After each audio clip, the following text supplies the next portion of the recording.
Hello, everyone, and welcome to My Healthy Home Summit. Thank you so much for joining us. I'll be filling in as your host today. I am registered dietitian and exercise physiologist Samantha Heller, host of my own radio show on Sirius XM's Doctor Radio, and I'm so happy that you are here with us today. This summit is designed to educate you about the process of creating a healthy home, to learn how our homes may affect our health and wellness, and the benefits associated with living and working in healthier spaces. We have compiled the most decorated speakers in this arena to help you on this journey. Today, we are joined by my friend and colleague, the wonderful Caroline Blazovsky, who will be discussing how we create a healthy home, monitoring and testing, and how we find the right professional to assess our homes. Welcome, Caroline Blazovsky. Thank you so much for joining us today. We are thrilled, truly, to have you. So, as a healthy home expert, can you tell us a little bit about how you became a healthy home expert? I'd never even heard of one or met one till you and I started visiting with each other and you started appearing on my radio show on Sirius XM. Yeah, it's been a long process. I mean, I've been an expert for over 24 years now. And when I originally started, it was investigating mold, believe it or not, 24 years ago. And we used to have to take samples in people's homes and actually put them under a microscope because we had no ability to test at the time. It wasn't that you could order a test kit or you could have multitude of professionals come into your workplace or your home. So I started doing residential and I got really interested in it. I was working in New York City at the time. I think I told you maybe the story, but I was working in production on Broadway. I was doing audio and visual. So I was actually working in the production industry myself. And I developed allergies and I didn't understand why I had allergies. I'd never had allergies in my life. And it set me down a path of, I've got to figure out why I have allergies. And here we are 24 years later. I became an investigator and went back to school and went to med school, went to all kinds of different programs that I could find, whether it was in public health or in design or lead building, and just gradually got all my degrees and tried to learn everything I could about indoor air quality. And you have become really one of the top experts in this country. And I always love talking to you because there's so much to talk about. There's so much to learn. And I gain so much from listening to you. So we're talking today about monitoring and testing our homes. And what does that mean? I think for most of us, we have our homes, we mow our lawn, we see a little mold, we wipe it off, maybe with a little bit of bleach, and we don't really do much else in terms of monitoring and testing for a healthy home. Where do we even start? That's such a good question. So I think we have so much technology now that we can kind of start implementing sensors into our environments. And I love that they're inexpensive. We can start to put little devices in. There's companies called Air Things. They've got a device. There's a company called YooHoo. They've got a device. And we can actually put these into our homes. And then also you have thermostats, right? Thermostats that in our homes that do a lot more than just monitor temperature. It used to be just, what temperature are we? Now we know there's humidity. We can look at carbon monoxide. We can look at carbon dioxide.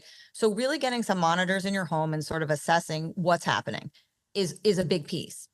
Well, we have like smoke detectors, most of us now, and Right. maybe some people have the carbon monoxide detector.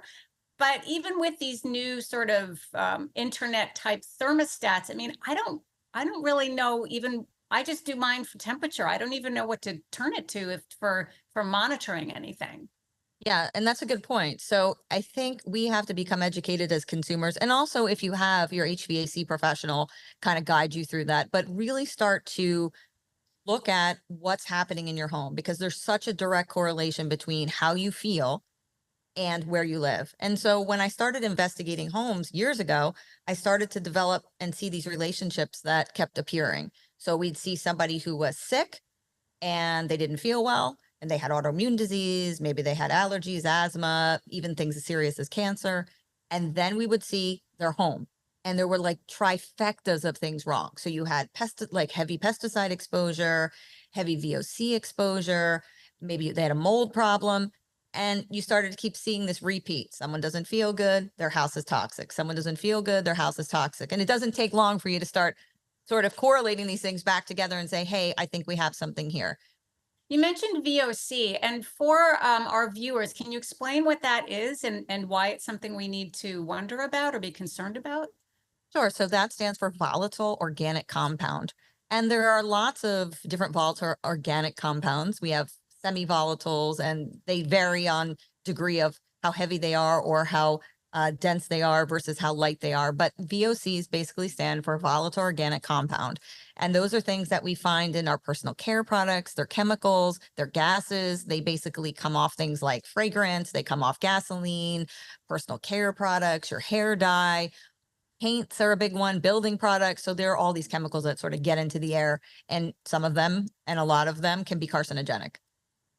I just want to talk a little bit more about these because this, I think it's part of us monitoring our homes in terms of these VOCs. After talking to you so many times, I try not to have anything scented in my home, like candles or scented lotion, or I mean, I think my shampoo is scented, or scented dishwashing detergent or scented laundry detergent, because you said even when it's closed up and in the closet, they're still sort of outgassing and releasing these VOCs that may affect our health at home. Oh, completely. I'm so glad you brought that up, because it's one of my things that I try to express to people. Every time you bring something into your home, whether it's a piece of wood, whether it's a building material, maybe it's gasoline or your car or personal care products, fragrance, all of that stuff is outgassing chemicals. It's made of chemicals, and it outgasses that into the environment. And so when I come in as a professional and I start looking around and analyzing your air quality, I start to see all these chemicals that you have in the space. And so it's not a good thing. And we see so many carcinogens that build up. And people often say, well, I feel comfortable that my product's been tested in a laboratory. A company wouldn't release it if it was toxic. And sometimes that's true, sometimes it's not. But the thing is, you don't think about the culmination of when you add every product to that whole, right? Yes, one product, you don't have just one product in your home. You have multiple products that put off benzene or toluene or methane or fragrance. So it's that big bucket that we worry about that you're in. So that's one thing we can sort of do to monitor our home. But when we want to have, I mean, what you're saying, I think, is really eye-opening for people, that we may be living in a home that has some level of toxicity and we don't even know it. So what are some of our first steps in terms of utilizing a healthy home expert to help us find out what we even need to look at or monitor from our home base?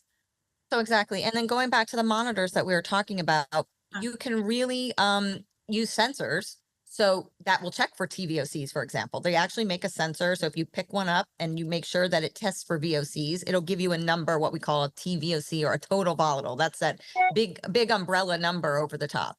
And so you can start on the path yourself. And then when you start to see if these things are off, or maybe you're getting a little red indicator versus our green indicator that something's wrong, then you can start to research and reach out to environmental consultants or environmental professionals. And we can talk a little bit about where to find them, because not everybody's good, right?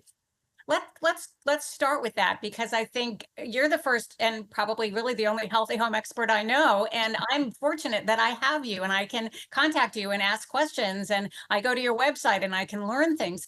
What do we look for in a healthy home expert? Yeah, so I think there's a lot of varying degrees. Like, not everybody has a lot of experience. Like, I've been doing it a long time, right? So I have a lot of experience in a lot of different arenas pertaining to homes. But you can find specialties, and you can go to a website called acac.org.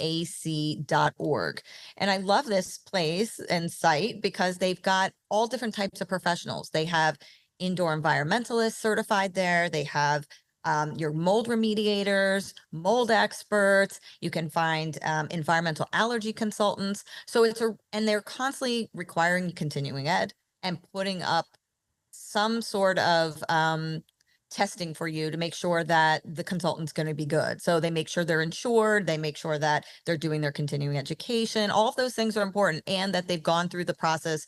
Most of them have I think it's a 3 to 7 year period that you need to show that you worked on projects and that you were able to get the credentialing, which is important, right? You want someone who's actually licensed and going through the proper channels to make sure that they are a professional. So I love that. And that is all 50 states. So you can kind of look at the ACAC as a resource. Another resource you can look at is the Indoor Air Quality Association, the IAQA. That is going to have tons of indoor air quality professionals for you to choose from that specialize in all the things we're talking about: chemicals, VOCs, mold, allergens, dust. The list goes on and on. So I love those places for experts. Those are two really great resources, and I'm glad they're available for all 50 states here, because sometimes some things are available one place, not another. So we're looking at our homes. I think mold is one thing. You started out in mold, and I Yeah. say that with great kindness. And I think we all probably have, and certainly in the South, where it's very humid, or in the summers where it's very humid, where people live, maybe not so much in the desert parts of the country. I think a lot of us probably have mold in our homes and don't know it. So how do we test for that? What are we looking for? What are like signs and symptoms that it may be something we need to be concerned about? So mold is really interesting because exactly it exists in all of the states. Like, it doesn't matter where you live. People think, oh, I live in Southern California. We have this beautiful climate. I live in San Diego. It doesn't matter. We've changed building structure. We've changed building performance. So in California, I love to give examples. We had a homeowner that what's happening now is they changed code for roofs. So they went from having wood, which was like breathable, it can contract and expand, and it would allow, if you had moisture in in that attic space, it would dry out.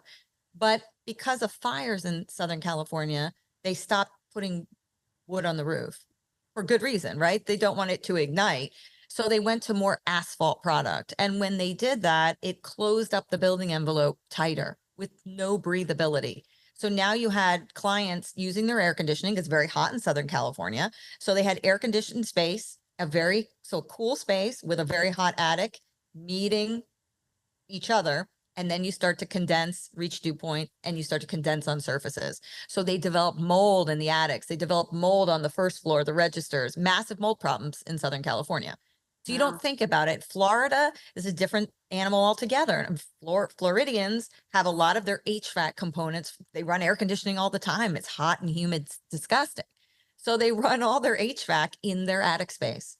And what happens is when you're running that a lot, if that system isn't completely sealed, or you get any differential in temperature between the hot and the cold, you'll start to condense. So a lot of these systems, people don't check them. They run, maybe 90% of the year, right? So they're running air conditioning and the systems don't get serviced. And then they end up with mold problems in the attics and a lot in their HVAC system in Florida. So just depending on where you live in the country, it varies so much, but everybody has sort of a susceptibility to it. How do we know if we have mold? If we don't, I mean, a lot of times out of sight, out of mind. So if you don't see mold somewhere in your house, you may think, oh, I'm good. I don't have any mold in my Right. house. So you have to test it. And there's like a lot of amazing test kits out there now that you can kind of DIY it, right? And get an idea as to if you have a problem. Or you can obviously hire an inspector to come in. I recommend everybody test for mold every 3 years. Mhm. So that gives you a baseline, and people don't do it. But the reason is, if you test and you know you have something or you don't have something, if you go to repeat a test and it's in the walls, it's somewhere where you can't see it, you're going to get an elevation in your mold test. And there's different ways to test. You can do air sampling, you could do tape lifts, or you can take surfaces to see if you have mold. That's more identification purposes, but you can do it. There's what's called an MVOC test, which is an air test you can do. There are dust samples, there's mycotoxins. So if you get with an inspector and a quality inspector, ask them, because there's so many various tools that we have. There's not just one way to solve the problem. We actually have a lot of tools available to us to be able to diagnose. It's like going to a doctor. It's no different. You go to the doctor, they're not running one test on you. They're running a gamut of tests. And that's what our job is, really, to look at almost everything. And so what happens is, a lot of the time, and I love to give examples, I had a client who came to me and they thought up and down they had a mold problem based on their symptoms. The doctor said, we see you have elevated mycotoxin. You've got a mold problem in your house. You definitely need to get this checked out. So they called me. I came in, I did an exam. I said, look, you don't have a mold problem. They had a little bit, like we all do. All houses have some amount of mold. That's not what we worry about. We worry about the type and we worry about how much you have. So they had a little bit. And I said, this isn't making you sick. I can guarantee it's not your problem. So we went back and I said, I want you to have your natural gas checked for leaks. I want to have carbon monoxide checked. I want to test for other things. And they were like very convinced that they didn't have those other problems. They were convinced because their doctor had told them it was mold, that they had a mold issue. So we went back in. I said, did you get your stuff tested? And they said, no, we really think it's mold. Our doctor told us it's mold. I said, okay, well, look, I'm convinced. I'm going to put my career on the line here and tell you I don't think you have a mold problem. I don't want to take your money again because you want to find ethical people who know kind of what they're doing and that they're going to steer you in the right direction. I said, I can't test your home again. They wanted me to test again. And I said, you don't have this problem. So a year went by and they contacted me again and they said, look, we want to test for mold. I said, did you get the other test done that I want done? And they said, no. I said, look, it's free to test your natural gas.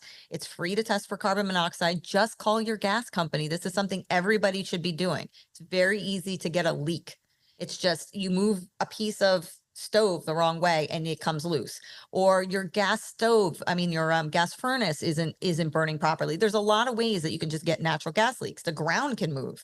So I said, I will test your home for mold again if you want me to, but you need to test for natural gas and carbon monoxide. I get a call, I don't know, 2 days later, they shut our house down. Every joint in their home from 1960 was never sealed properly. So they were getting natural gas coming out of these joints. The entire family was sick. The daughter was sick. She wasn't in school. She was having all kinds of problems. And they fixed it and she got better. Everybody got better. And so that just shows you that these types of scenarios happen all the time. You can't just be so tunnel vision that you think that it's just mold. And even when it's mold, it's typically other things. Like when you see someone who's really sick in a home, they have other things. So this homeowner had gas leaks. They had a VOC problem. There were other things I uncovered along the way to help improve their health, right? And so they could get better. But that tunnel vision is no good. You really want to try to be open to all the other things in a home that can go wrong, because there's like a plethora of stuff that happens. It's crazy. Well, can we talk a little bit about natural gas? I know in New York City, in new buildings, they're not allowing, I think, or in certain structures, they're not going to be allowing at a certain time gas stoves to be used. Is that correct? And the reason is the natural gas, how it affects our health, or it pollutes the air. What is happening with that? And for those of us who love our gas stoves, what do we do? So yes, I think it's true that a lot of it is health, so they say, but I also think a lot of it is about conservation of our carbon footprint. And I think that comes into it more so. But if you're properly using a gas stove, meaning you have a hood over it, you've got a hood that kind of, I say, wraps around like an arch. So you need like an arch. You don't want to have a flat, but an arch that encompasses, it's got to hang over your gas stove, and you've got to be exhausting air all the time that you're using it, because you're getting combustion, byproducts, NO2, CO, all of these combustibles, particulate that come off that stove when you cook. Even just cooking in general just increases this particulate so substantially. I mean, I saw studies where it showed us that cooking in your home is equivalent to a major metropolitan city. So every time you cook and light up that stove, you're basically exposing yourself to major amounts of pollution and inflammation. And that in turn contributes to disease. It activates gene states in us. There were studies done when I was at the University of Southern California. I got to see studies that they took mice and they exposed the mice to high levels of particulate pollution, little things smaller, what we call particulate matter 2.5. And the mice began to develop amyloid plaque. They developed cognitive problems. They developed, if they had the APOE4 gene, which is the Alzheimer's gene, it activated the gene. So that pollution, that inflammation, all of that stuff in our environment is horrible for us. So if you're cooking on gas, you want to make sure that gas stove is properly ventilated in the right way, big enough that you're removing all of that debris outside of the building and not in. I'm gonna call my gas company this week. And because honestly, my house is old. It was built in 1936. The Yeah. one thing that gives me some comfort is it's leaky, meaning I get a lot of cold air coming in. It ventilates itself because it's old. So, but still, I mean, those of us with gas stoves don't realize that we need to have that checked periodically. So that's a really good point, that our gas company will do for For free. free. Yeah, For so free. that's really good. So we've talked about mold, we talked about VOCs, we've talked about natural gas. You mentioned carbon monoxide, and I think most people know that that's very scary because you don't smell it, you don't know it's there, but Right. we don't really know where it comes from, how it might get into our house, and when and how to test or monitor for it. Yeah, so carbon monoxide is very interesting. So we all have monitors, and people often say, "Well, I've got a monitor, I'm protected." You're Yeah. protected at a very high level. That monitor's set to go off when you're going to die if you stay in that environment. It's going to save your life. It's not set to go off when you have a very small leak. So what happens is a lot of the time you can get a very tiny leak over a long-term exposure and you can start to feel really terrible. And so we see this a lot. Like we go in and one of the big culprits is if you have your furnace next to a water heater, for example, and sometimes a furnace will have what's called like a filter, a vent that's pulling in a little extra air. But if it's too close to your water heater, you can get carbon monoxide pulling off your water heater. Oh. So sometimes you have vents, return vents, or air vents that are bringing extra air into your system, into your HVAC, and they could be positioned in just a bad place, right? So they're pulling carbon monoxide. You also can get a cracked heat exchanger or something that's going on with your furnace that's just a very small crack or it's just starting to break down and you don't know it. So it's really important to be testing for carbon monoxide. It latches onto your blood vessels, your red blood cells. It's very hard to remove it from the body.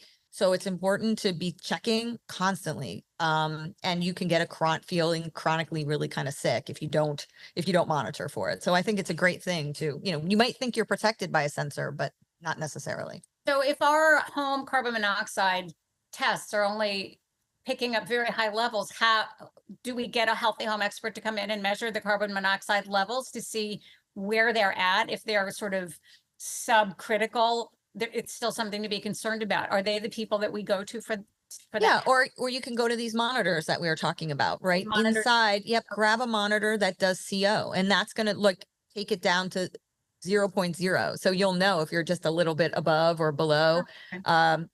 or if you're a little bit above, actually 0. So it'll show you. So that's why I love these home monitors, and you can really start researching them and find which ones have carbon monoxide, which ones have CO2. There's varying degrees, and it's amazing. So I love that. You can just always be feeling safe, which is a good thing.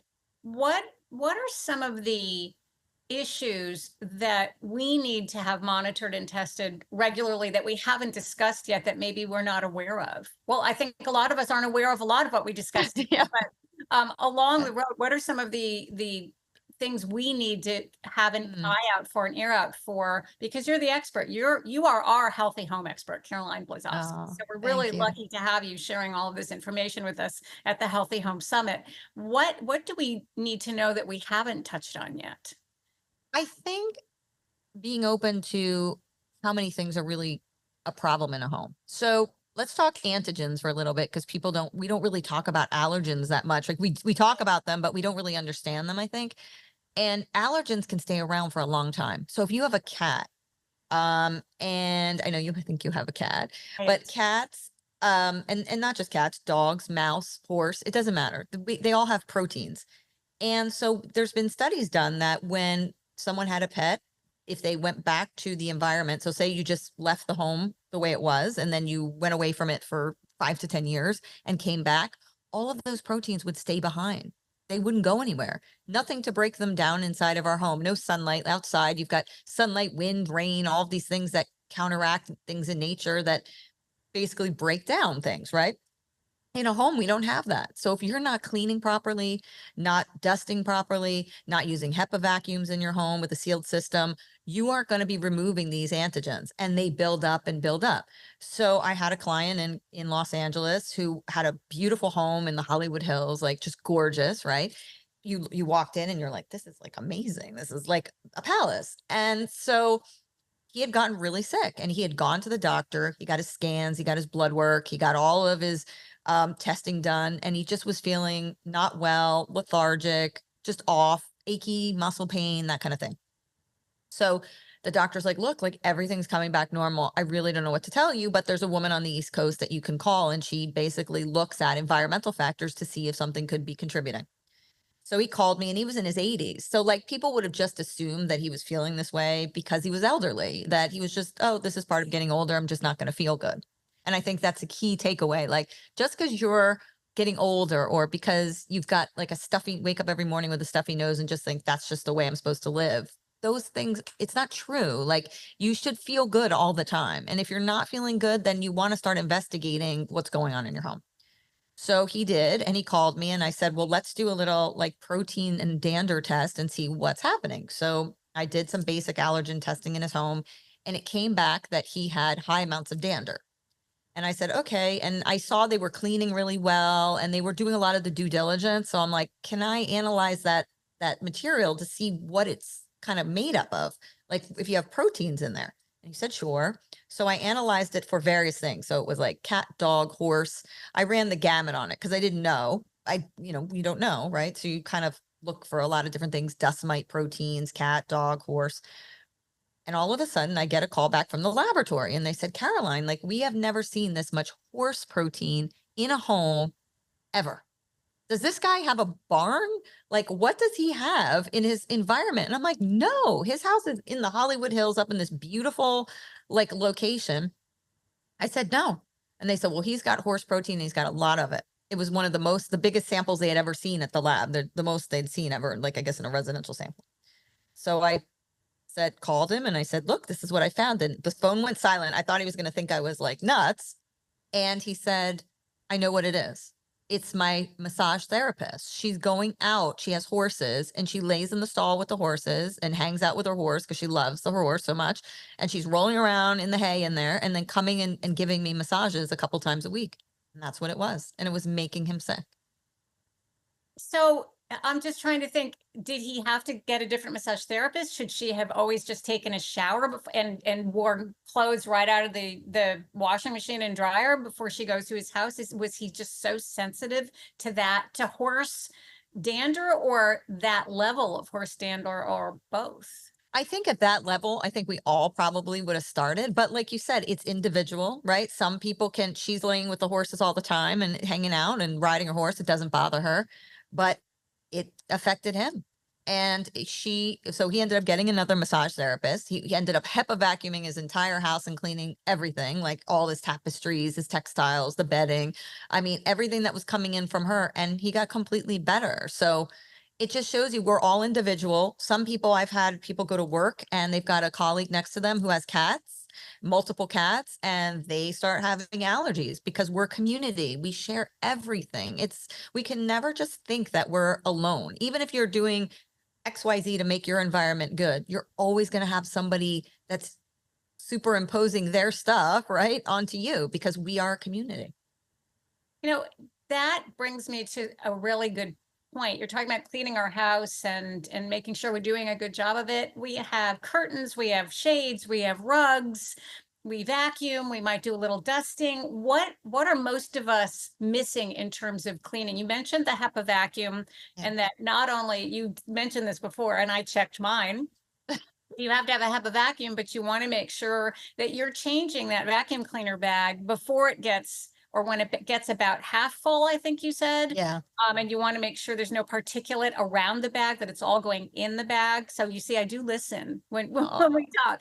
But so I'm vacuuming, but I'm looking now. I have shades, I have curtains. I don't know that people really spend a lot of time cleaning shades and curtains. They don't always take them down or take them to the cleaner. Is that something we need to be a little more aware of? Yeah. Yeah, we do. We have to clean a lot better.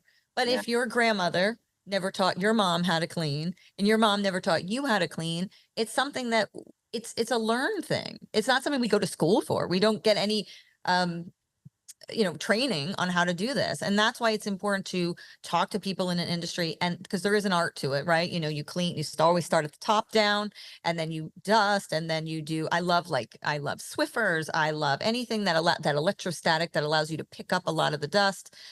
You have to be dusting, vacuuming, you need to do per occupant per week. And I know this always blows everybody's mind, but if you've got 5 people in the house, you need to be vacuuming 5 times a week. If you have a pet, you need to be counting them as a person. They drop dander. We shed 500 million skin cells a day. So just think, like, we are not hyperallergenic in the least bit, And and we need to be cleaning. Go ahead. when the sun comes in at a certain angle and you think, oh my God, I just dusted that and it's covered with what we call just dust. But a lot of that is our skin cells, right? Skin cells and just particulate stuff. Yeah. A lot of it is made up of like cotton, believe it or not, like our clothing sheds. So we get a lot of particulate that kind of floats through the air. You could have maybe a fiberglass from your house. If your house has got insulation in it, that gets in there. We see dust particles. We see cotton, cellulose. I mean, a lot of these different fire, ash, different things make up that particulate, especially like with fires, right? We've been seeing so much of that when the air quality is poor. Yeah, we just in the Northeast in the United States, we had all of the poor air quality from the fires in Canada coming down, I guess, back in 2020, early 2023. You would look out the window and the sky was yellow. And we're not used to that here in the Right. Northeast. I think more in the West, in California and some of those states, they see more of these fires. So when you're in an area where you're having these fires, these wildfires, and those particulates are in the air, what can we do to help protect our homes, or how can we clean up after that? Yeah, that's a really good point. And what's interesting is in commercial buildings, we typically bring in some fresh air, right? So when you're in a commercial building, think about it, you have all of these people in there, and we want to dilute that air because we don't want lots of virus, CO2, all of the things that outgas. But in our homes, we don't do that. But the interesting part is when we have a fire, we can't be bringing that fresh air in from outside because it's contaminated. So a lot of the buildings, commercial spaces, filled up with all kinds of smoke because they had systems that were bringing in fresh air from the outside. And so you really needed to have a HEPA filtration. I actually liked hydroxyl technologies during that time. So you have to have these on hand because nowadays, the way the world is, there's always something, right? It's viruses. We had COVID, we have smoke. Maybe somebody in your building or complex is painting or spraying something. You just kind of have to be running or have on hand a HEPA filter and maybe one of the additional technologies in your space to help you at times when you need it. So that you're talking about the air filters that we can Yeah. plug in and just put in a room.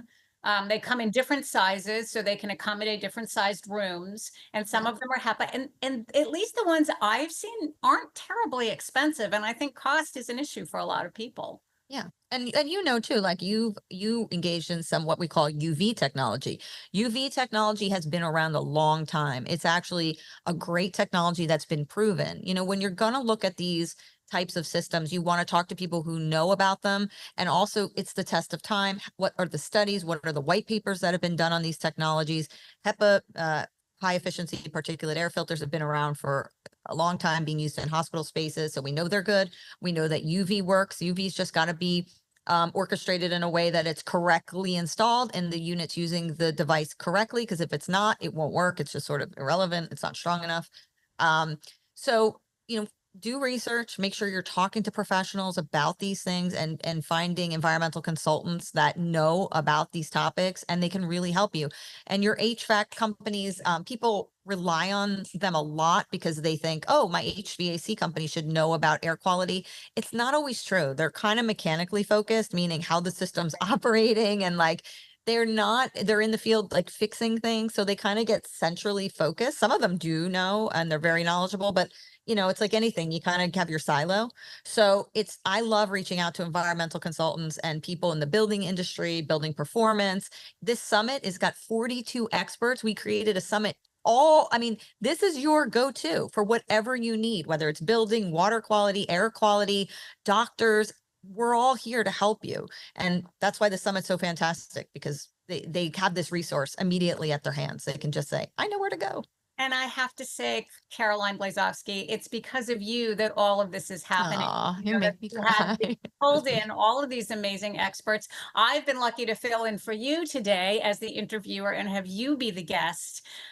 So for people who want to see different episodes and different speakers, where do they go? Is there a link on the internet or YouTube? How do they access this? Exactly. So you're going to go to Health Means. So it's HEALTH and then Means, MEANS.